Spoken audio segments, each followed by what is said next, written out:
This is the Lydian Spin with Lydia Lunch and Tim Doll. How you doing there, Timmy? I'm okay. It's been kind of heavy and gray, but I like it. you just kind of get through it. It's not screaming sun. I see a Um, crack of sun in the sky. yeah, it's gonna open up a little bit, but I don't know. I'm just chipping away at shit. That's just like Yeah, it's like most people. exactly. Well, here's a little one question quiz for you. Oh, oh boy. How many abandoned towns, ghost towns, etc., do you think there are in the good old you motherfucking SA? Just give me Whoa. a round number. Abandoned towns. I mean, a I lot see of you scanning the map of in your mind's eye. yeah. And I wonder if is there a trick to this? Like Nope, no I trick. mean, a town that was just like, destroyed like before the Revolutionary Wars, that an abandoned town. Come on, give me a number. All right. 4,000 128. Very close, Timothy Doll. You're always good at these quizzes. 4,530, but who's Whoa! counting? Now, all right, you okay, now okay, there is another question. All right. What state has the most abandoned towns? So Might not be what you think. no, yeah, exactly. My first hunch is Texas, which I You're think so maybe smart. Oh my god, you're right. I am. I can't flip you, trip you, or do it. Oh, All oh right, my God. you're All right. really good today. Let me break this down. Sure. Oklahoma, Kansas, California, Florida, South Dakota, each have more than 240 ghost towns. And Right. Pennsylvania, Colorado, Wisconsin, Utah all have ghost towns in the hundreds. Now, when I lived in Spain, I'd search out those ghost towns. It was a map you had to invent on your own, but I thought there were 30 and there ended up being 300, but nobody's marked them all down. My favorite name of an abandoned town, Doodle Town. Yep, Doodle Town. Guess what state that's in? I don't know. I've never heard of. Well, Doodle Town is near Bear Mountain. So, of course, like most places, it was inhabited by the Munsee Indians. But when the Dutch took it over, Ugh. Doodle, if you know in Dutch, means dead valley. Anyway, Doodletown, it's known also because Thomas Edison went there in the 1890s. He bought a defunct iron mine. He was trying to test his new techniques, for refining, but it no didn't work. Now, the largest abandoned town, what state do you think that's in? And it's not Texas. It's none of the ones I've already named. Think about it. One time home to 15,000 people, copper mines. It was known as the wickedest town in the West. Copper town, copper mining. Close. Colorado, no. California, Nevada, Utah, Arizona. Arizona. Okay, Sorry, all but right, all right. 3 out of 4, 2 out of 3, not bad. Well, Anyway, Jerome, Arizona, which, like I said, was at one time home to 15,000 people. Copper mines, wickedest town in the West. But then the demand for copper ran out, depletion of high grade ore. But a few people, like 100 people, stayed, and now it's like a historical town, preserved, but there's still not that many people living there. But it's a unique community where, of course, all of us artists are one day going to have to go to one of these abandoned so ghost towns. when you first asked me about this, which states and so immediately started thinking, states with a lot of just kind of wasteland that have resources like minerals and so that's what it's Right. like. So there you go. It's like Oklahoma, Well, Texas, Texas. I have Dakota. 500 in Yeah. Texas. Well, it's also I knew this. There was a guy that used to, I think he passed away unfortunately, but he owned this club. Prospector. He owned this club, German guy. He owned this club in Frankfurt called Dry Königskeller, which is the Three Kings basement. That's what it means. But Okay. so he had one of his German buddies retired and bought a ghost town in Texas. And so he would have an annual party, not in the peak of the summer, but like when it's just like, I think spring, when it's drying up and the flowers are coming out, and he'd have an annual like week. He would have his own Burning Man, basically, but probably a million times Right. cooler. And in West Texas, of course, West Texas is pretty isolated and Well, could be terrifying, with yeah, sheriffs and vigilantes and stuff. But I feel a road trip coming on. Timothy Doll, 4,380 ghost towns to I explore. mean, West If I went for a Texas, dollar. West Texas is no joke. But I found out, it was on a podcast. We mentioned this. Far East Texas on the Louisiana border. That's a different scary. That's a Well, corrupt speaking, yeah, sheriff. Yeah, that's something else. speaking of scary, what about the recent, and I mean this past week, what's going to be newly made ghost towns? I mean, right now there's still 2 million people without power. I mean, not only from Oh, Florida, but all the way to uh, Cincinnati. And this was the third hurricane in 13 months to hit Big Bend, Florida. Yeah. But right now, I mean, Georgia, East Tennessee, one of our favorite places to play, Asheville, North Carolina, is a disaster zone. Now, no, fortunately, our favorite club, Fleetwood's, is not wiped out, but there's no no, power, no internet. no. Our It's total disaster, and I felt bad because I didn't reach out to my I actual felt friends. terrible. I was in touch with, Well, the thing is, when you think of a hurricane, you don't think of Appalachia as far north as North Carolina. You well, travel up the coast, but you yeah. just don't think about that, and then it's a Well, new but the normal. thing is, what it was the flooding. And by the way, I didn't know this, but I'm going to go back to say I contacted our friend Mary, who books Fleetwoods. Yeah. She's safe, but she said the gas station, there's armed guards. Well, yeah, people are pulling guns. People are Have to, panicking. yeah. Well, armed guards and people pulling guns. But I don't know if you knew this, but America has urban urban flooding in America happens every 2 to 3 days for the past 25 years. And it's cost the taxpayers more than 85 billion in the past 20 years. And the majority, of course, of flood victims uninsured. 40% of small businesses never recover. And I mean, 90% close within 2 years. This is freaking well, horrible news. so and then that huge flood in Houston some years ago. They had there's there's so they weren't used to that kind of Yeah. flooding, so they don't even have the infrastructure the way the Yeah. cement to deal with it. I mean, New York is constantly pumping out water. I Yeah. mean, this is the writing's on the wall. Well, how about this horrifying statistic that since 1950, the ocean has risen 6.5 inches nationally. Yeah. So, I mean, although many coastal areas see flooding, even when there are no storms, because local sea levels, increase the number of sunny day floods. And also, I mean, the sea surface temperature, I mean, the Gulf of Mexico is just the warmest it's ever been. For in general, the sea's surface temperature is 1.5 degree warmer. So here we go: bigger storms, more hurricanes, more natural It was all disasters. predicted. Ghost towns. It wasn't just predicted. There were models, like really reliable models saying this, and why? Well, I know why all this stuff has been politicized because dumb people are easily manipulated, and psychopath billionaires have no problems manipulating them. Well, I'm just wondering when is going to wipe out Mar-a-Lago with all the idiots in there. I mean, come on, move over there, Well, Alina. so what you said, 88 billion in the taxpayers about to pay. 850 Oh, billion. sorry, 850 billion. Does it matter? 80 or 80? No. What matters is that taxpayers pay for it. So as dumb people are tricked into worshiping the rich, and you have this narrative like, well, he's a businessman, so therefore he's good at stuff. Well. All right. Based on that dumb belief, let's break that down. Which is, I don't think they're good businessmen. If we're paying for their fucking collateral damage, if we actually charge them with the cleanup efforts and the collateral damage, they'll be in the red, not in the black.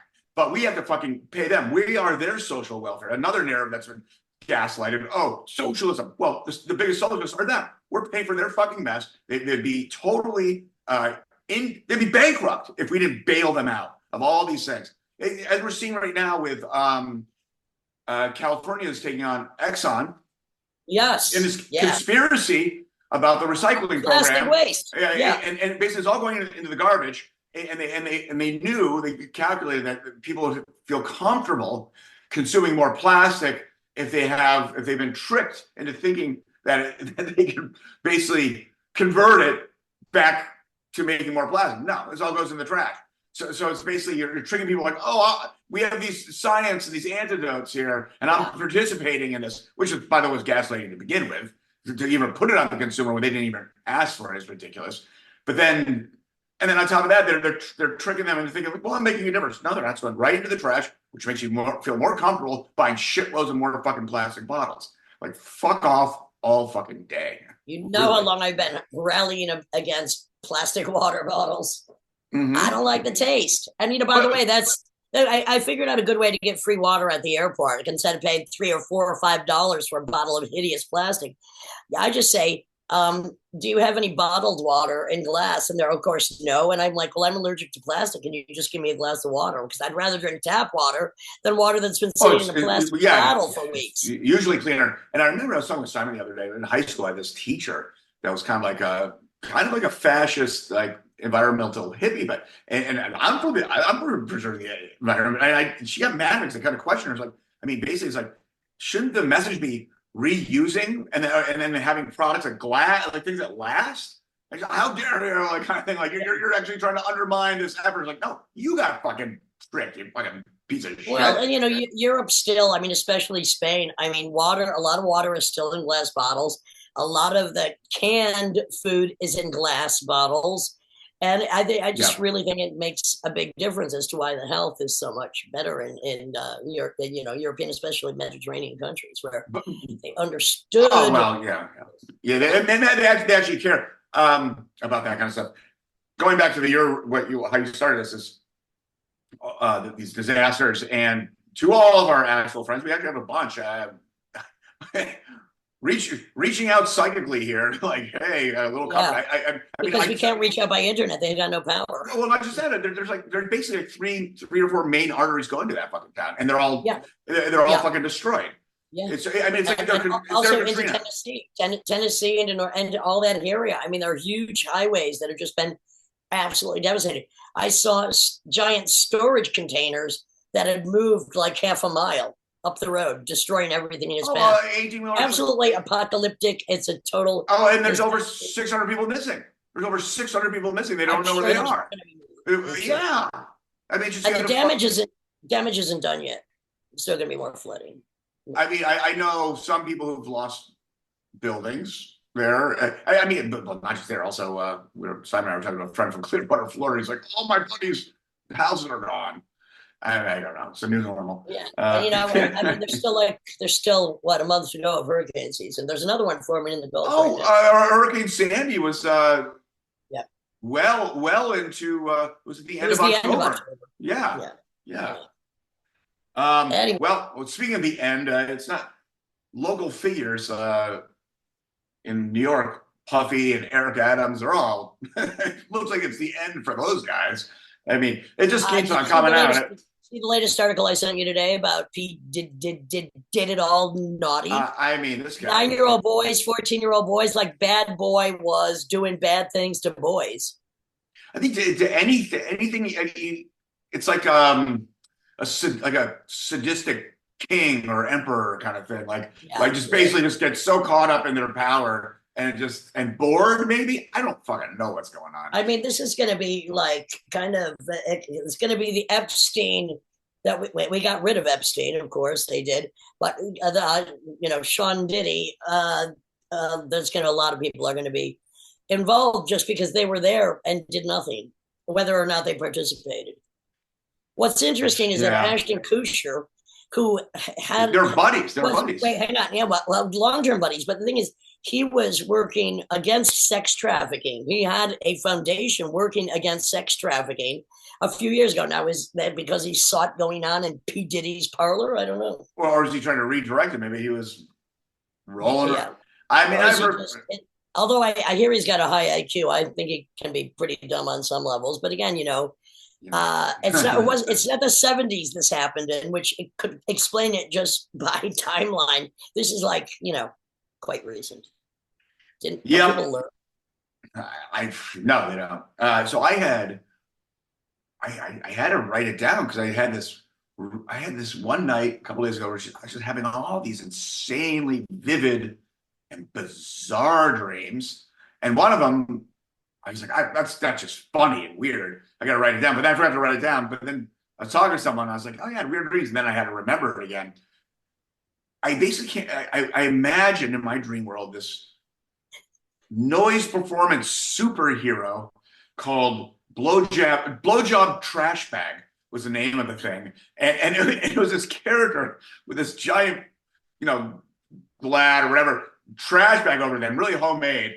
And then they cut out little, like a ghost thing, like slits for the eyes. And then there's a woman, I think, kind of in there with it, like facing blowjob, and then but squatted down, and they're really awkward when they enter the room because one of them has to walk backwards. And then they're like, oh no, there's like a problem in this show, but there's blowjob trash bag to save the day. And people were, it was like a villain / superhero would save the day, but it was also problematic once blowjob trash bag entered the room. Oh I have God.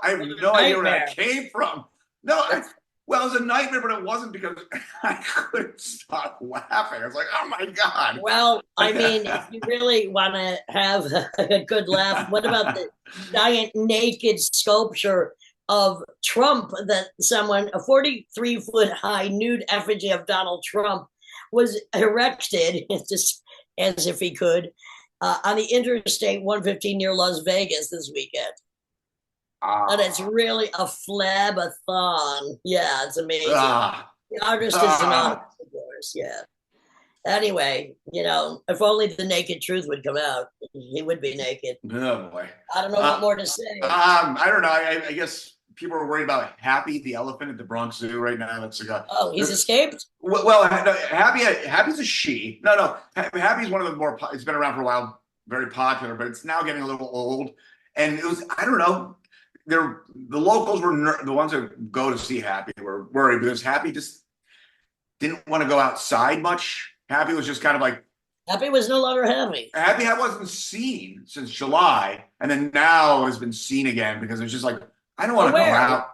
Well, Happy has like its own little bedroom, like indoor thing, and it just wasn't like it wasn't going outside. It was kind of like, look, kind of, they're like, is it depressed? And the zoo's like, no, everything's fine with Happy. He just didn't want to go. I don't know, show off. Happy was doing some elephant paintings. They're really popular. I don't. Well, that's one thing that's interesting. Because my dad would always point this out when he'd take my brother and I to the zoo. Observational science is mostly just a projection.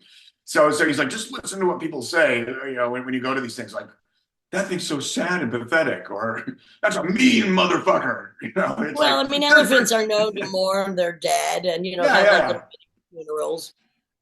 Yes, elephants. Anyway, I'm down with them. Anyhow, yes. On to long-term survivors, as this podcast features many of. Yes. I guess the next episode is with Jim Jones, formerly of the Jim Jones Revue and now of the Jim Jones All-Star. And we're happy to have him. No tears there.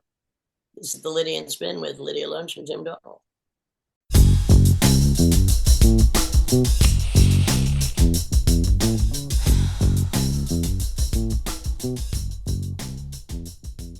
This is the Lydia and Spin with Lydia Lunch, Tim Dahl, and Jim Jones of the Jim Jones Revue, Jim Jones All-Stars now, and sitting in his London man cave with all kinds of little goodies surrounding him. How you doing? I'm good. Thanks for having me. Yeah, I built this place during the lockdown, just something to do. And I really got into like mixing and doing music in here. But we're having a lot of fox action at the moment. So if we're lucky, we might get foxes fucking on the roof. That's a thing. Every time I spend any extended time in London, fucking foxes fucking waking up in the middle of the night. I mean, it just keeps on happening. They can't stop. Foxes can be really cute or really scaggy, just like most people. Yeah. They're pretty cute around here. They seem to be well fed and well housed. Well, I got a thing for squirrels, and I came back after being away, and I thought, because they get to know their names. And I came back. There's usually 2 or 4. Now there's 6. I'm like, yeah, Ruffy Tuffy Jr., Ruffy Tuffy Senior. They're taking over. You have black ones in New York, don't you? Yes, we do. Not enough. Occasional black ones. No, down in South Brooklyn, you see a lot more of them. All right, I'm talking about my backyard, big boy. I saw Blackie once. One Blackie. I saw a white squirrel once. I bet if you went back upstate, you'd see more black ones. Probably in Toronto. I think. Also, I like the red ones. Which I think are rarer in the United States than the black, or at least the black ones in New York. Because I think the grays are taking over the reds in the UK, and that is an issue I'm going to address the next time I get there. I'm going to do my old squirrel hunt. Just saying. So speaking about your studio and getting down on it, So you have a new album coming out. Yeah, we well, I'm working on one now, and we had one come out. God, it's probably about a year ago. So And that one I is don't know if called we can call it. what's that one called? Ain't no peril. Yeah, that's a great title. Ain't no parallel. Thanks. But you're going on a tour in a couple of weeks. Yeah, yeah, going on a tour starting next week, 8th of October. We kick off. I won't All be the boring and UK. read out all the dates, all the UK, yeah, up and down, up to Scotland, down to Ramsgate, and Where's your maybe some favorite further place to south. play in the UK? Uh, Or does well, it matter? Is it the night yeah, that matters? yeah. I think it's the night that matters. I mean, you know that, don't you? You know, like the crowd that you get in. Sometimes can be great, but it's usually good if it's more wild, like in Glasgow. They might I kick off love and get a little bit Glasgow. wild, Yeah. and but I kind of I don't feel particularly satisfied if I haven't got the crowd wild by the time I'm done. So that's a Yeah. kind of a like you Who's failed to. who's the toughest crowd in the UK? Good Ah, one. shit. Well, that Yeah. could be the Could same depend on the thing. night. Yeah, But that could be exactly the same thing. Yeah, everyone that just stands. But like, I think I'm kind of I love it when the audience kind of buoy you up, and you do that whole communication thing with them, and you go to a higher place.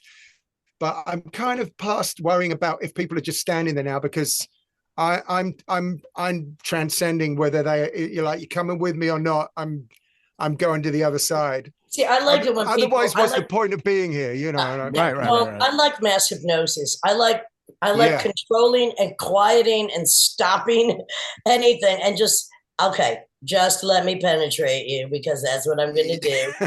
I was just at the Rebellion Festival, and I'm like, oh no, oh my God, I'm between the Godfathers, and they end with, I got to fight for your right to party, and before Tom Robbins, which is okay, that's cool. But I had to go out with spoken word and just go, the party's over. My party is factism, not fascism. And I'm like, oh my God, 600 people, which I prefer, 50 to 100 people when you're doing spoken word. But Yeah. I had to just put the, evangelical on them, or evangelical, as I like to call it, and just quiet them all Some down. And power. it was, Yeah. it was blissful. Do you, So so Yeah. I was gonna ask you. So I mean, since you like your state persona is this kind of vivacious, let's do it kind of character. Who's basically your hero in terms of that kind of hyperactive front man going hard? I mean, who actually just ever Uh, stunned you? yeah, I'm doing my best to kind of take a leaf out of Lydia's book these days and fuck all my heroes, and try and Fair enough. find. wait, I like that. You're going to take a page out of my book and fuck all your heroes. By the way, I like the double whatever of that one. If only I Yeah. had heroes, I'd still be fucking them. Yeah, that would be good. Yeah, I'd still do that with some of them, maybe. Maybe But he'll be my hero next, Jim Jones. You never know. I like the name. okay. Thank you. So sometimes every now and then when I go through JFK or something, someone will be like, "Did you bring the Kool-Aid?" Like the God. immigration. They're so fucking strict. You can't joke with them, Right. because I've been taken to the police cell a few times at the airport and kind of like, wait there, and I'm like, what's the problem? Just shut up, wait there. They don't tell you what's going on. You see, I'm the opposite because of the UK, which could be harsh. I always tell them immediately, do you have any platform still in your closet? And does your wife know about it? I know you were into Slade or Mother Hoople. And they're like, go in. Yeah. Yeah, probably everyone's secret cross-dresser, sort of Well, I hope allegedly so. in England. Well, Mick yeah, Jagger well, said, like, English guys can't wait to put on a dress. I don't know, I've but been in drag my whole life, honey. I can't wait to take mine off. yeah. So Okay, you didn't answer so the question. Tell us well, about who still stands tall. who's kind of a hero? Okay. Well, a lot of dead ones, Yeah. I mean, Little Richard's really big for me. Oh, did you see the documentary on it that came out? Yeah, I So fucking good. loved it. I So loved it. good. And Wow. one of the things that was really good about it, to me, a bit of a train spotter about it, but quite often Earl Palmer gets the credit for doing all the drumming for Little Richard. And in fact, he only played on a couple of songs. I think he played on Tutti Frutti, which was the first big hit because Bumps Blackwell got him in the studio. But after that, there was a guy called, and Slim Jim Phantom from the Stray Cats told me this, there was a guy called Chuck Connor, who he's the guy that invented that kind of kind of train Right. groove. And he played on Keep a Knockin', the one that John Bonham ripped off for rock and roll. Yeah. They had him Except, in the documentary. They had right. they had him talking a lot, and I thought that was great. I mean, it was so sad when you realize. I mean, like so many true heroes like Little Richard is so groundbreaking. And yeah, there were a few others of that ilk that really crossed the lines at that time. But then you see like, oh, the Stones open for me and the Beatles and motherfuckers. Why aren't you paying his whole life? I don't understand why those Yeah, rich motherfuckers have financial amnesia every motherfucking time. It's so yeah, gross. It's so fucking yeah. gross. Like, how dare you? Oh, that's like a nice story. I mean, Yeah. Willie Dixon and Led Zeppelin, and like Oh, it's Oh not yeah, not whole not lot of only love. are you not only are you not paying them, you're fucking them with they don't have With deep their own, pockets for you're fucking lawyers. them with their own cocks, Yeah, aren't you? I It's know. like that's my first you cut fucking it song. off, you insert it up your own ass, and then you fuck them backwards. It's not. We know the history of rock, But of speaking rock of and roll. that Willie Dixon, Muddy Waters, you need cooling, and that whole lot of love. But like no one ever mentions Steve Marriott's, like the Small Faces. Oh, I That do. there, because that whole singing like of that track is fucking, it's Steve Marriott from start to finish. Well, I really like the faces when Rod Stewart was And in all it. that. I mean, I love early Rod Stewart. Tim likes later Rod Stewart. I can't even believe he doesn't. I told you before we were recording, he's an expert in bad all music, but he knows exactly what to push to get my fucking rile up. And he knows when Yeah. Well, I give the look. When I give him the look, he changes to James Brown. well, I mean, well, James Brown's he's one of our heroes. I mean, Rod Stewart got so bad Oh, That it was revolt appeal. then it's almost as good. It's like, wow, whatever it takes. I mean, this is pretty look, I insane. understand the attraction of disgust. Trust me on that. That's I've been with Yeah. a lot of men. I'm just saying in general. But But no, thank you. Early faces with Rod Stewart. Oh, so fucking hot. I and know. Jeff Beck group, the Jeff Beck Oh group yeah, Yep. stuff. amazing. Yeah. But Jeff So Beck I would love always that. would always drop off the tours. I mean, Rod Stewart loved Jeff Beck, but Jeff Beck couldn't get through a tour. He just didn't like the touring life. He'd get about Yeah. halfway through a tour, and then he was like, I got to go home. but you're either a road dog or you're not a road dog, and I guess all three of us Yeah. can consider ourselves road doggies. That's when I'm alive. Yeah. Yeah. What's the best thing about touring other than touring? Yeah. Because I don't know. people that don't tour have no idea what it consists of because it is it is a slodge, and then it's glorious for 1 hour. Because you have to have a certain amount of zen or something to be with. I mean, my band at the moment, it's fucking 8 of us. There's a lot of people. Ouch. And big being that close to Yeah. the same people every, when you haven't slept and when it's too early and you've done 10 shows in a row and everyone's like, and if you don't have that particular calm and self-possessed kind of thing, it's fucking really easy to get in a fight with everyone. So but one of the things I love is like getting up in the morning and going somewhere. You're going to do something, it could be it's there's a good chance it's going to be fucking amazing. It's going to be amazing. The job you were born to do is going to be done. But the thing is, both Tim and I are very freaking zen. Hard to believe, but it's true. We don't sweat the small shit at all. Yeah. We do not sweat it. We can't stand people that do, and we eliminate them. And we both have worked with some pretty patient people. You got to be patient. You got to laugh. If you don't laugh, get the motherfucking off the bus. We don't even have a bus because there's not that many of us. Nice. So what's the band consist of now? You got sax, piano. What you got? Yeah, I got 2, sometimes 3 saxophones. I mean, I think at one point Little Richard had 5. That would be great, but don't be greedy. I can't afford to pay him. But I have. I love the saxophone, by the way. I love sax. I've had it on many records. I love it. Yeah, and James Chance, right? Yeah, there's others too. But sorry, just trying to join the dots. Yeah, but we have drums, bass, piano, 3 saxes, guitar, 2 or 3 saxes, and we have percussion, backing vocals, and I play guitar as well as sing. Right. So, yeah. Do you write the songs? Nice. Yeah, I do. sometimes you finish them off with the band, but like I sort of start everything, Yeah. and I Is don't your brother really in the have. band? There's another Jones in the band, right? They're Is yeah, there now or no? Ali Jones, she is the partner of my guitarist. Okay. Yeah, a few people says your sister. I had this band Jim Jones Revue, and the drummer was Nick Jones.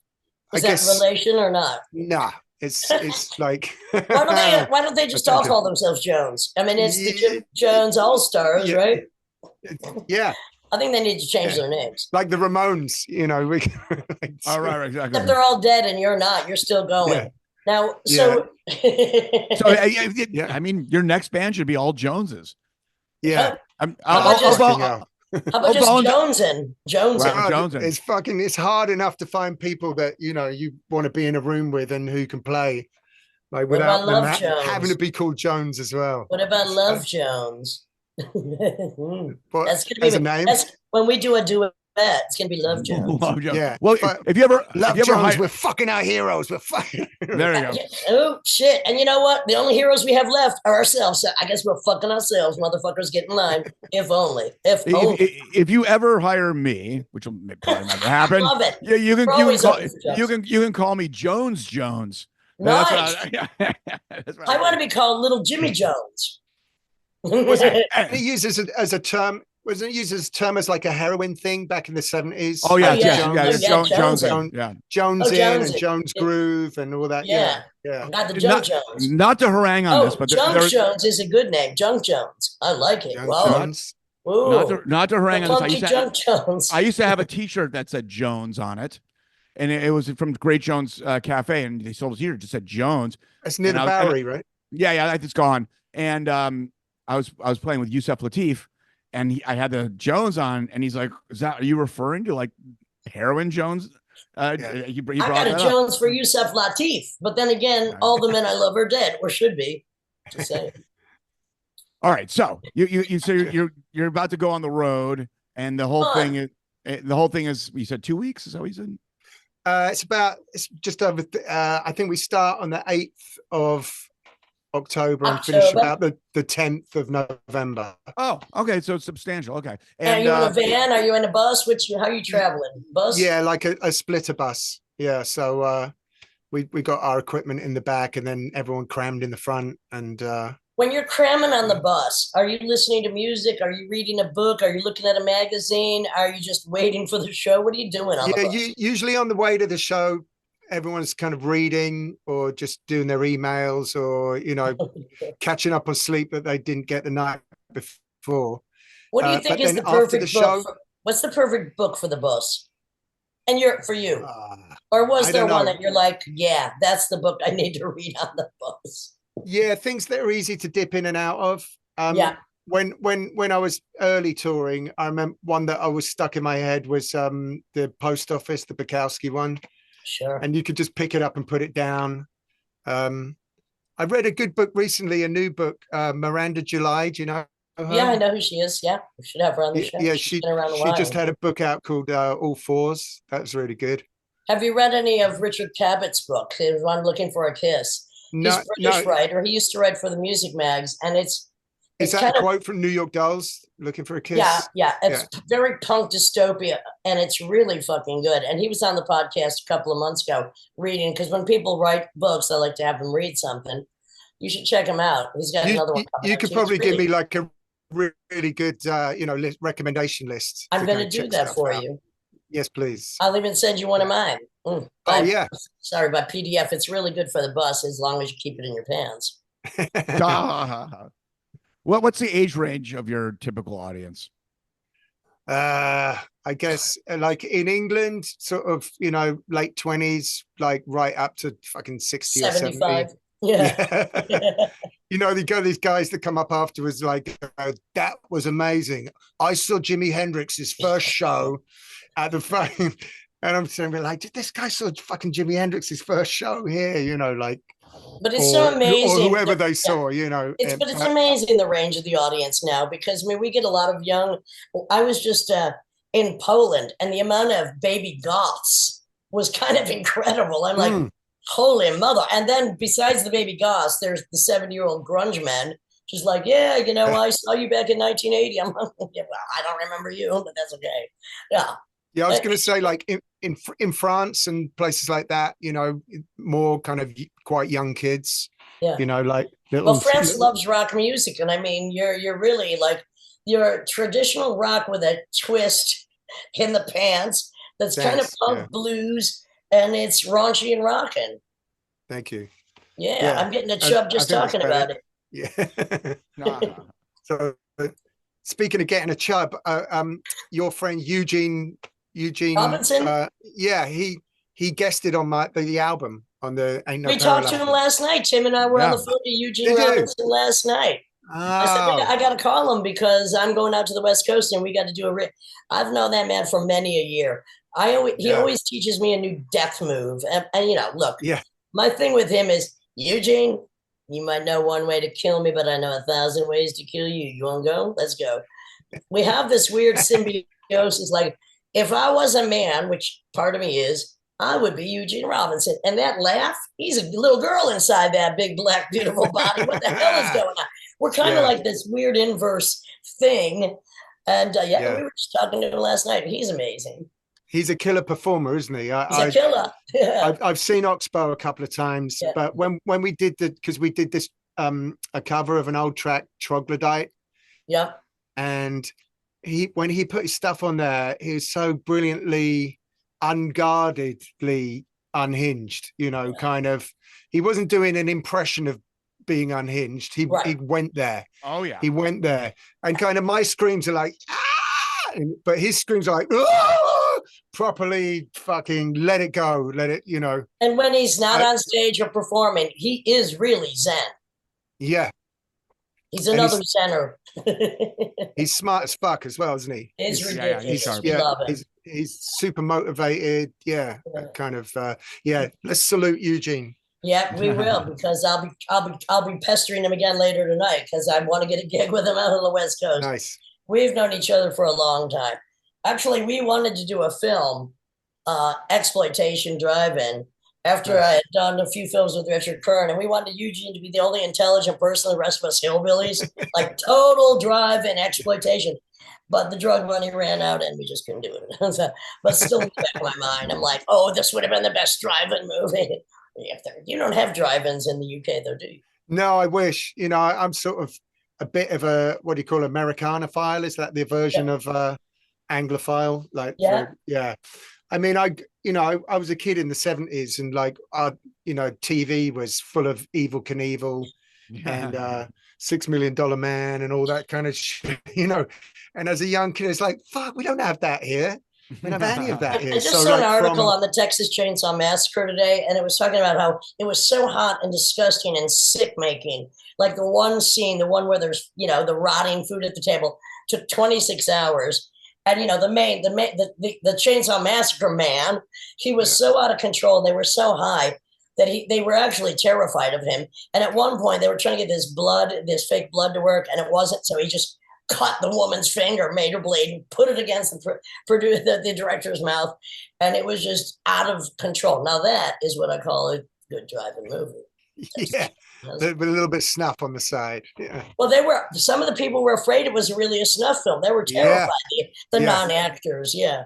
I had the privilege of going to the drive-in as a youngster. But they're an endangered species. They're an endangered species. There's some left, but not for the most part. But I think there's like 20 left in America. Yeah. Do you have a favorite drive-in experience? Many. Part of my life that mirrored what I saw on the big screen after I left, and driving and not exactly killing, but certainly wanting to. In Florida, they'd have drive-in pornos shown and stuff in the 70s. I mean, when I was at the drive-in, it was porno, but that was in the car and nobody was. Maybe they were watching. I didn't care at that point. I had a story about Martin Nation and I at the drive-in. Go ahead, Jim. Sorry about that. There's an English rock band called Status Quo that were like very kind of pub rock kind of thing. Status Quo? Yeah. Tim knows Status Quo. Yeah, status quo. But in some interviews they talked about that some of their crew used to project porn onto the building opposite their hotel, so they could all kind of jerk off out the window. Oh my God. Who knew? Who knew? Who wanted to know? Who knew? So yeah, just when Tim, when you mentioned the Florida kind of drive-in porn, just made me think of that. It's like, yeah, we had that. Hotel porn. Yeah. I mean, you didn't even have to leave the room or pay for the films. It was just across the street on the building. That's kind of genius. Well, there is because they said on the TV that you used to get 5 minutes, and then the screen would cut off. You had to pay, and they said we used to try and play beat the clock. Try to play what? Beat the clock. Well, that would be too hard for most men, I'm sure. Not a biggie. Jesus. Yeah, the right implements. Whatever it takes. Whatever it takes. Hello. Sometimes that could take all night. Sometimes it's a matter of 2 minutes, 60-second Johnny or Johnette. It was actually a lawyer in Utah won the case when they put this porno, video store in Utah. It's all Mormon, and basically all these people started protesting. They said this doesn't represent the community, blah blah blah. And the lawyer went to all the motels and got all the records of all the porn being bought and watched, and he goes, actually, it does represent your community. Hello. And won the case.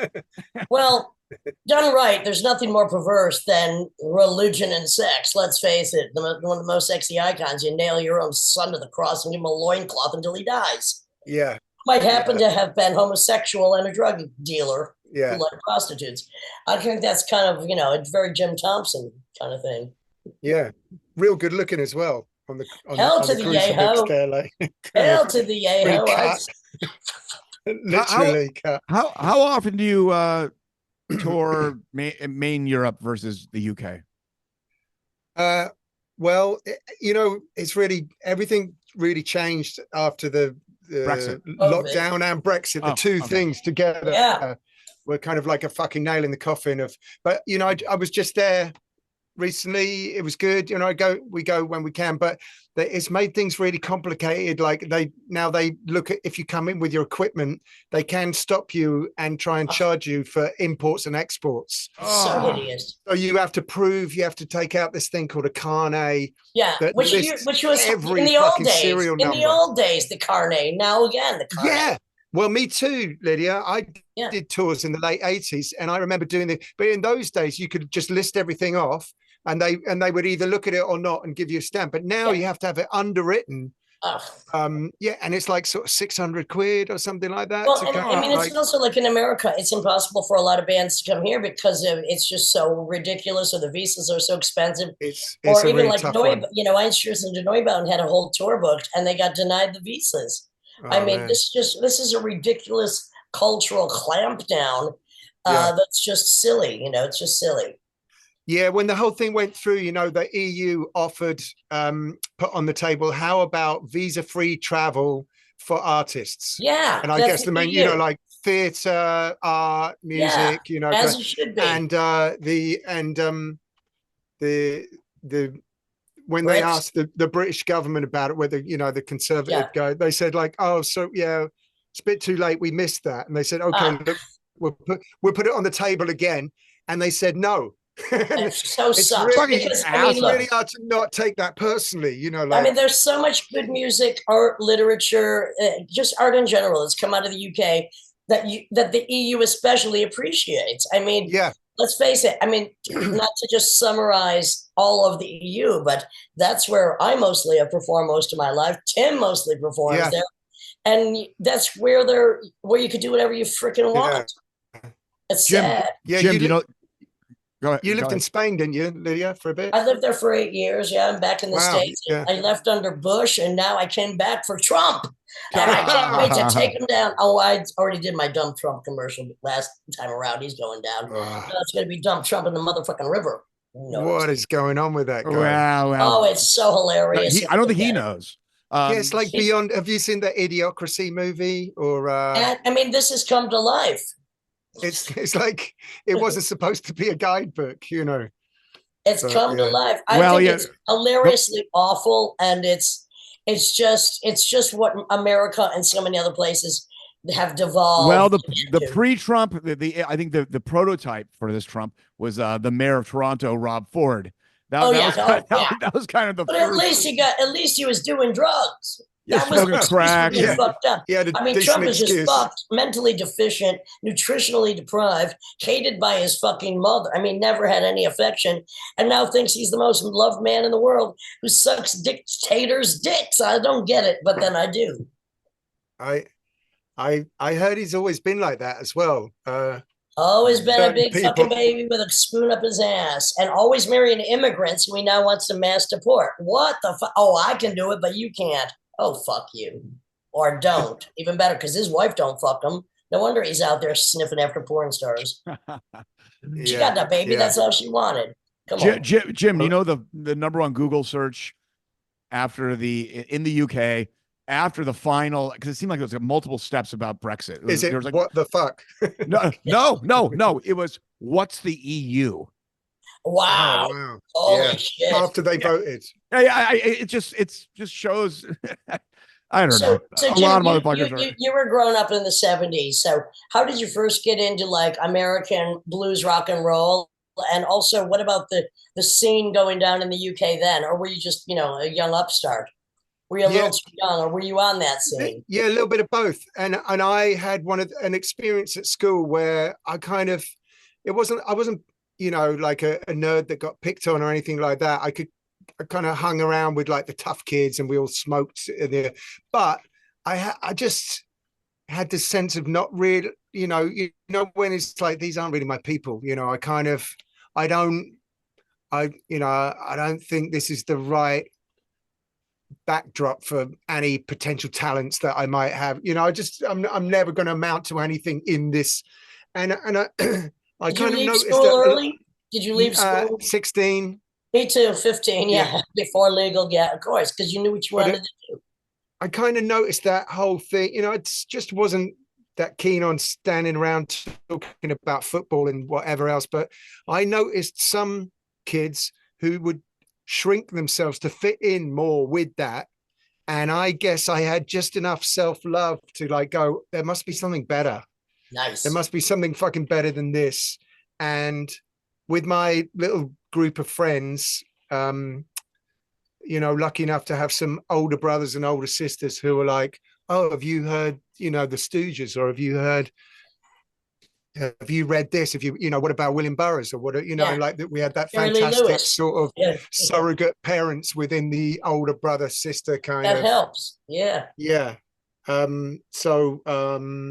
That was really, in fact, the guy who's playing guitar for me now, and Ali Jones, who does the backing vocals and percussion and all that stuff, they were like really instrumental in like the guy Colton was like a massive blues fan and Rolling Stones fan, and he had all the bootlegs, and he had a copy of Cocksucker Blues Oh, I was movie just gonna like say my favorite years Stone song. before it Come on, came out. so good. Yeah. So I mean, what a brilliant song! Best vocal performance by Mick Jagger, and that they did it to get out of a record contract. Yeah. Hello, should have stopped then. And the B-side, fucking Andrew, I Yeah. don't know if you know Oh, great. Andrew Luke Oldham. So he had all that stuff, and he had like tons of Muddy Waters, and Right. all the good blues stuff, Lightning Hopkins and what. And then Ali had all the kind of the glam rock.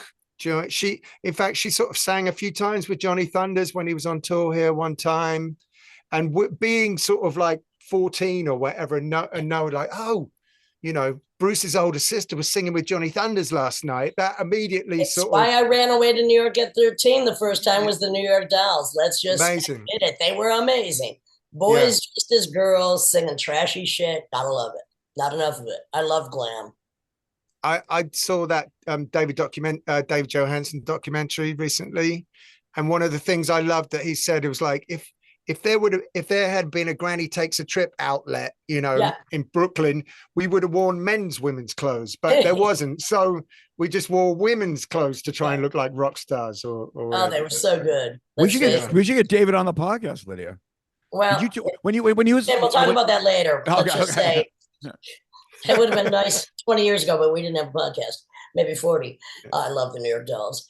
So yeah, Well, so between the Blues, the New York Dolls, the Stooges, William Burroughs. There's your breeding ground. All the archetypes, all the building blocks. Obviously, the Cramps, New York Dolls, and then me and my mates who I ended up being in bands with.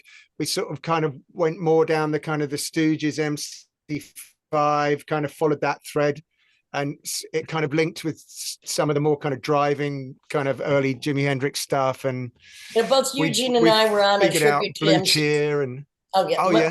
Both Eugene and I were on a tribute to the MC5 that was produced by our booking agent, whose band is called the George Jonestown. Not Revue, but they do tribute records, and we just did. We had Wayne Kramer on the podcast, and the profits go to the Wayne Kramer Guitars for Prisoners. So was it called Jailhouse Door or something? Or something like that.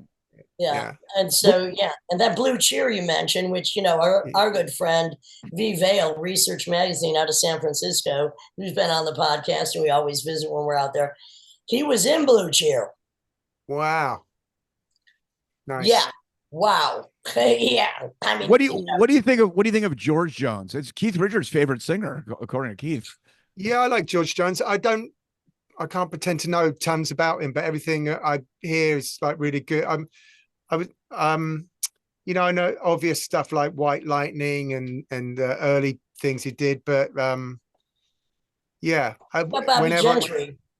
Bobby Gentry, of course, who disappeared completely off the map. 2 albums gone, but she used to produce the Glenn Campbell Show, and she was one of the first female producers. You can't find anything out about her online.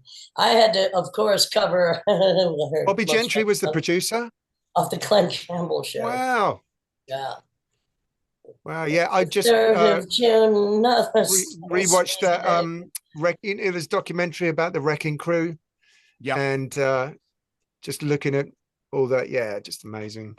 There was a lot of interesting kind of country-based television shows. I mean, Britain we know had the Old Grey Wilson Test, and then Jules Holland, Pop of the Pops. But in America, I mean, Dolly Parton had a TV show. Hee Haw had a TV show. Glenn Campbell had a TV show for a while. Jerry Lee Lewis had a show, didn't he? I saw Jerry Lee Lewis perform once in New Orleans. It was freaking amazing. Still with the shoes on the keys. I gotta share a story with you. Please. I have a friend who worked with the Stones a lot, and he said Ronnie Wood told him that he was walking through a big hotel lobby with Jerry Lee, and as they're walking through, a woman rushed over and she was like, Jerry, I'm your biggest fan. Please, can you sign an autograph? And he's like, why, of course, my darling, I'm gonna do, And so as he's signing this thing, she says like, oh, you smell amazing, Jerry. What have you got on? And he said, well, right now I've got a heart on, but I'm surprised you can smell it from there. No, yes. Tim Dahl, you're going to have to use that from now on, because the women always know you smell good. I think I publicly announced it in my documentary. I think you got to be over 60 to pull that off. You've got to be Jerry Lee, probably. Or 16. Yeah, exactly. You like in that movie, Great Balls of Fire, when he's fucking his cousin Winona Ryder and throws her off. You don't fuck like no virgin. That's fucked up. That was fucked. I don't remember that. Oh yeah, I have seen it. Yeah. You boys are getting me hot under the collar, and I don't even have a collar on, so you know where that's going. Jimmy Swagger was his cousin, and it was just pretty interesting. He's a really good piano player. Oh no, he actually is. He actually is. Even though he's doing like televangelist shit, but did he get done for jerking off or something? No, he was just getting hookers, and then he's up there crying, "I've sinned." Oh yeah. If only I believed in sin. I do not believe in sin. I drove by his kind of like I think Baton Rouge is where that production was made. Yeah, it was like this giant mega church TV studio thing. I mean, that guy doesn't fucking practice anything he preaches. I mean, give me a Jim Jones, don't you think that both you and I are somewhat of a kind of alt preacher to the perverted, not the converted? Yeah. We both have that in us. Careful of like that, that other guy, but yeah. I mean, 100%. I think that I really do. Without getting too woo about it, I'm really think like the people that were in the venue, if one person leaves, I think it's a different show. Like there's a fucking like, you know, get together, like how much energy can we sort of, We were carnival barbers in if our you can make it previous happen, life. you could feel your feet come off the ground like 6 inches off Okay. the, you know, like walking on air. I was just saying to Tim last night, I wish I could just perform to one person at a time, but I used to do that, and it was only a paycheck of about $5,200, but it only took 10 minutes. Then I started getting paid by the second. I said, wait a minute, I got to up my ante here.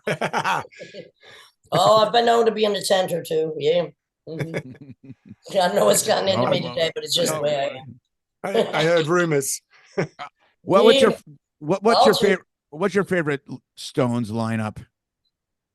Do you have one? Well, I really like that the period just before Brian Jones left. You know, like Between the Buttons and kind of yeah, when they did Aftermath, Between the Buttons. Yeah, that sort of Satanic Majesties. Yeah. Okay. Musically, I don't. Yeah, there's stuff, a few bits to bit. You know, like the singles are late that came after that are cool, but like a lot of the stuff with Brian Jones and a lot of the stuff where Andrew Lou Golden was produced. You know, in inverted commas, producing. But yeah, he seemed. You know, they were into that Phil Spector kind of Frankie Valli kind of sound that they were going for, and they did a really good, much tougher version of that, I think. Yeah, sure. Have you been to Brazier Park? No, what's outside that? of Oxford? It's half an hour outside of Oxford, but I was just there at a festival playing, I shit you not, in a tent. And there's a little mini castle there that supposedly the Stones and Marianne Faithfull ran away to in like the early 70s. And they have a festival every year called Super Normal. I suggest you get on this festival next year just to stay at this little mini castle because it's kind of cool. It's pretty cool, and it's like a half an hour outside of Oxford. Yeah, I love all that Train Spotter stuff. And my first band that sort of toured and did stuff was called Thee Hypnotics.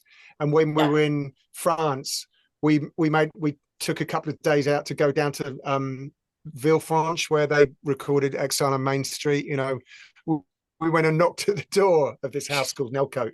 Can we come in? And like, no, you can't. I'm going to hook you to the castle in Brazier. I'm hooking you to the castle in Brazier Park. You might just have to do a tent revival. It could be a solo show. Maybe you'll tell some stories, but that's what I did, and it went down really good. I think we should team up. I'm down. Do something musical. I'm down. I am going to be in touch about teaming up and heading down to the castle. Some girl came up to me in the morning. Yeah. I don't know what band she was with. She goes, you know, I think these people are, because it's kind of a commune now. I think it's a sex cult. I go, well, why wouldn't it be? There's nothing to fucking do out here. She says, right. Yeah, I was in the middle of nowhere. Yeah. If you're very, very lucky. Yeah, right. Exactly. On a good night. If you project something on the trees, I might get a little, you know. Jesus Christ. Now it's forest fairies. As long as it's free. Yeah. Are there any studios in the UK that you prefer or really love working at? Or are you just kind of yeah, I mean, I can't really afford to go to the real lovely big ones. I've been in a few of them in the past where there was record label money kicking around back in those days. But if I go somewhere, a friend of mine has a place called Space Echo East, and he's kind of built this place up himself. In fact, I've been working on some stuff. There's this guy who's based in Berlin called Nico Novak, and every year or so he writes, you know, a dozen songs, and they're mostly his poems, and he just kind of plays the bass and recites his poems, and then he hands over the tracks and says, do whatever you want with them. Can you just, you know, add this or take the, you know, do whatever you think. What's that project called? What's that project called? His name's just Nico Novak, and if you're interested, I can send you a link and some stuff later. But it's a real privilege to kind of just, you know, I'll be like, maybe a bit of piano on this one, and you walk around the studio hitting things and going, that sounds quite good. Record that, and it's like pure creativity. It's fun around his things. Right. It's fun to diverse from pure rock and roll, blues, punk, whatever you want to call it, and then do something more word based, but that you're still adding an element to. I mean, Tim and I do that all the time. I mean, it's a totally different form of creation, and I think Yeah. it's very important to create in multiple formats like that, and to just somebody, the right person approaches you to do that. I mean, that's Yeah. His wonderful. his poems are all pretty grim. They're all about like having nowhere to sleep and stalking an ex-girlfriend or someone who's died, Right or up our alley. getting Come on. drunk and smashing up a bar or some kind of. Well, He's definitely he sounds like good. He sounds good. he's a bit of a character out of a Jack Kerouac kind of scene, sort of travels and I'd love to have John Cooper sleeps, Clarke on the comes show, back. but I don't think anybody Oh would wow, yeah. understand anything he says. I love John Cooper Clarke. Yeah, he's great. I read that book that came out quite recently. I can't remember when it was. Was it the end of last year or begin? And I never twigged that he was a junkie. I always thought it was just like a speed freak or Right, something yeah. like Yeah, I that. didn't know So, that. and So what, it's a as book soon as on he John starts Cooper talking Clarke? about it, it's kind of obvious. It's like, fuck, of course, like everything fits. Was he from Manchester? Where's he from? Yeah, yeah, Salford, I Well, come think, on, which is that's reason Manchester. enough Yeah, at that point to probably turn you to yeah, yeah, You're yeah. depressed. Do something that makes you more depressed. Go deep in the hole. Go ahead. Yeah, Yeah. yeah. What band? So now in the 70s, you're still a youngster. You're fluctuating between blues, rock, glam. What was some monumental shows you saw? Because the UK was so ripe at that period that really, because what It year was did you good. start actually performing live? I did. Well, I did my first show when I was 14, but it was a bit of a flash in the pan kind of thing. But it was enough for me to know, like, oh Yeah, yeah, fucking like this. And that older sister I was telling you right. about, they came along to. It was like some church village hall on a snowy night. And I remember my dad giving me a ride and lifting my amp out the back of his car and trudging through. And we did the show, and I had my first pair of vinyl fake leather trousers, and we did just covers, David Bowie and Johnny Thunders What and David Bowie I songs? can't remember, Hang On to Yourself and Suffragette C, I Oh think, yeah. and Chinese Rocks, and we did we did Ziggy, How could you not? and What was your I think we favorite did the David Jimi Bowie Hendrix version record? of Gloria. What was your favorite Uh, Bowie? I really like Low, I really like but Diamond Dogs. Diamond Dog's really cool, and Aladdin Sane, like Cracked Absolutely love Actor is Aladdin like Sane. Oh yeah, God. yeah, Well, wait. Let's go sideways. Mick Ronson's Slaughter on 10th Avenue. yeah, Brilliant album. Now that's one of the best glam records of all time. I think. yeah. Revisit it, my friend. Revisit it. Yeah, I will.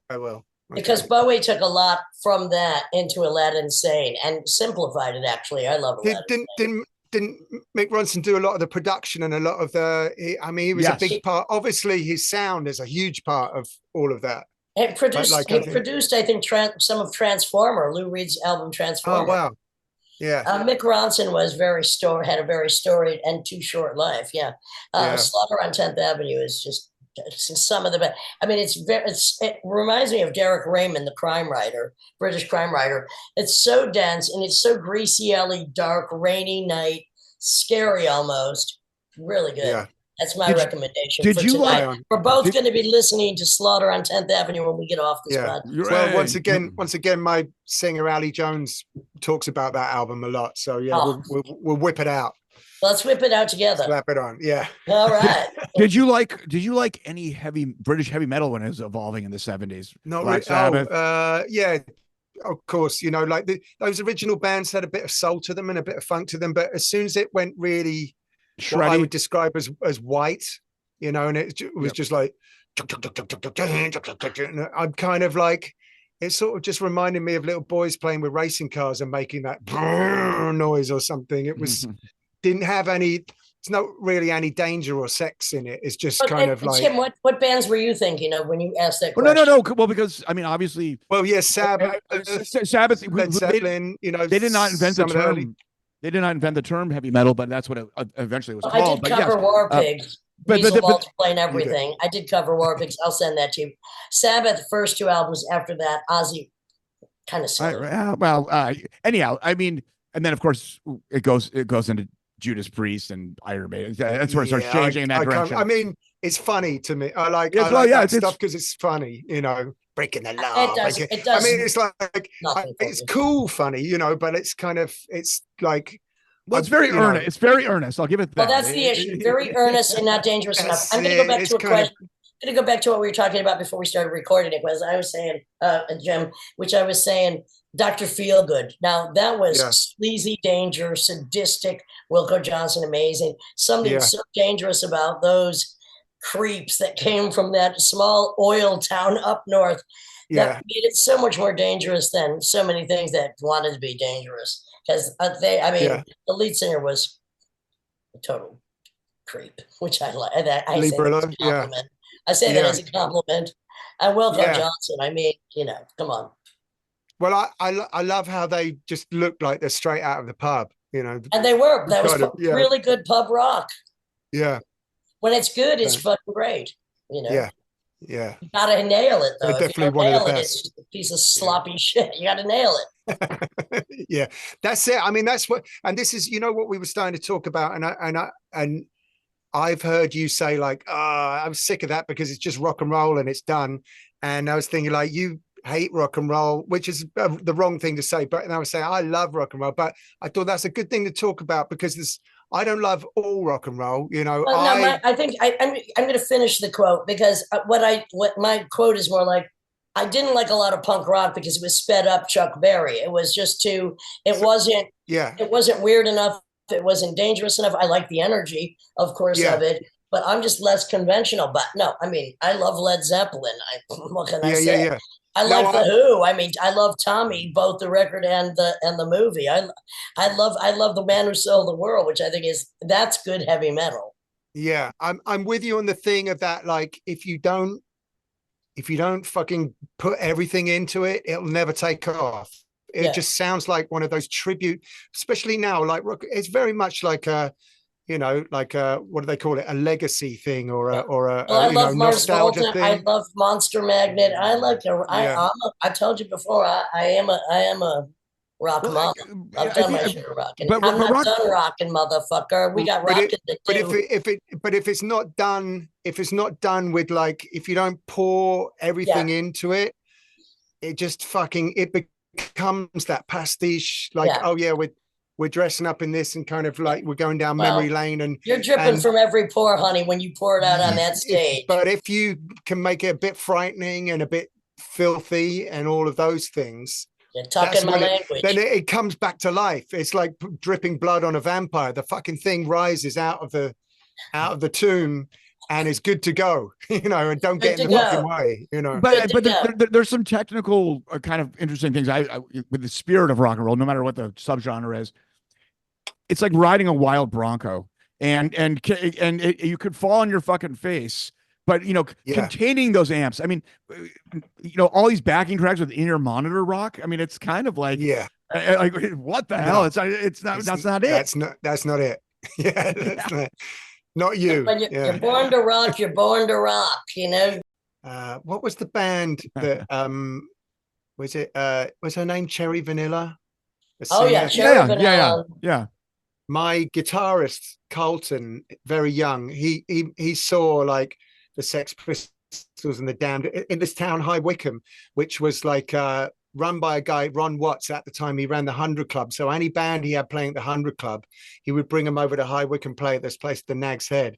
And he had like really cool blues on, you know, all through the late 60s. He like Lightning Hopkins and people like that, with Mississippi John Hurt and proper shit. But Colton said he saw, you know, like Johnny Thunder's Heartbreakers, you know, Pistols, but he saw who did she play with again? Cherry Vanilla. Yeah. And he said he was standing at the front row and underage in this bar, just watching this She show, whipped it kind of out. punk She rock whipped it show. out. No, but she put 2 fingers in herself and then stuck them in his mouth. Oh, Kenneth yeah. Branagh. Oh no, okay. That's Cherry Vanilla was so And he gorgeous. said, like, he just stood there like, oh my God. You're like, oh. He might have been sucking David Bowie's dick by osmosis. Cherry Vanilla Yeah. was so gorgeous. And she was the most gorgeous girl in the world until Debbie Harry came along at that period. I saw, when I first ran away to New York, I saw Wayne, Jane County, and Cherry Vanilla in 73 do a show in someplace uptown. And Jane Wayne, at the time it was Wayne, but was playing Jane, had a toilet on stage. That's all I remember. But Cherry Vanilla was doing something, and Wayne County, who was my pen pal when I lived in upstate, I wrote to Wayne County. They wrote back. Yeah. We had 2 enemies. I don't have any enemies now; they're all dead. But we had 2 enemies, and so you were going to see shows in New York in 1973. Well, I ran away at 13, and that's when I saw that. That's an amazing time, right? When everything it was so dark, I can't even tell you. But another thing I saw that's reminiscent of that period is I saw Holly Woodlawn, Warhol superstar, in the Genet play, The Maids, when I was 14 in upstate New York. Wow. Holly Woodlawn in drag as one of the maids in a Jean Genet play. Mind blowing. Yeah. 73 was a very dark period in New York, probably in Britain too, before everything kind of congealed and then, became even darker. It was a big cocaine time, wasn't it? Like 73, 74. Well, it was arriving then. And then into the heroin. Yeah, because it was weird disco. It was like, for instance, when Lou Reed says, went to Le Jardin, I mean, there were like these big, like Studio 54, which I only went to once. I couldn't believe they let me in. I just went sniffing for snuffles. And I was like, this is ridiculous. But that kind of early, that was a little later, but that kind of early 73, very dark disco. I mean, one club I went to at that age, and they let me in, 2 girls were murdered in it. And it was where then the Squat Theater took over. Yeah. I mean, but it was a very dark period. I, of course, loved it. I was ready. I'm like, come on, I'm not the one who's going to die tonight. You're going to die before me. But going back to what we were talking about earlier, Donald Trump, I met Danny Fields a couple of years ago, and it was the first time Donald Trump was running for stuff. And Danny Fields said, Studio 54 back in those days, he's like, yeah, he was a dick then. He's a dick now. He would lie about how many girls he was. It's like, oh, I'm sleeping with her, and stuff. It was like, and you knew it was like, no, you're not. I fucking know you're not. Well, according to Stormy Daniels, he's got a bit of a mushroom head down there, and that don't sound too attractive to me. And he's got to be one of the most grotesque humans that has ever existed, and that's why he's going down. Or as I just read in Raw Story, he's going to deflate like the Hindenburg when he loses, and I cannot wait. Hello, like your shirt says, more bakers, less bankers, and less fake bankers as well. Anyway, I think this has been a great conversation, my friend. I'm going to send you some materials. We got to talk. Yeah, please. Yeah. We're going to have a great time on your tour. Yeah. Thanks so much for having me. Thanks, Tim. Yes, thanks, pleasure. Lydia. Yeah, thanks for doing this and staying up late for us. Yeah. Go kind of fox for me, and I got to go feed my squirrels. Yeah. I can hear them running around on the roof. Yeah. Well, they get hungry. But this is the Lydia and Spin with Lydia Lunch, Tim Dahl, Jim Jones All-Stars on tour in the UK anytime now in about 2 weeks. It's going to be a lot of fun. Don't hurt yourself, son. Thanks, guys. Have a good one. Thank you. You too.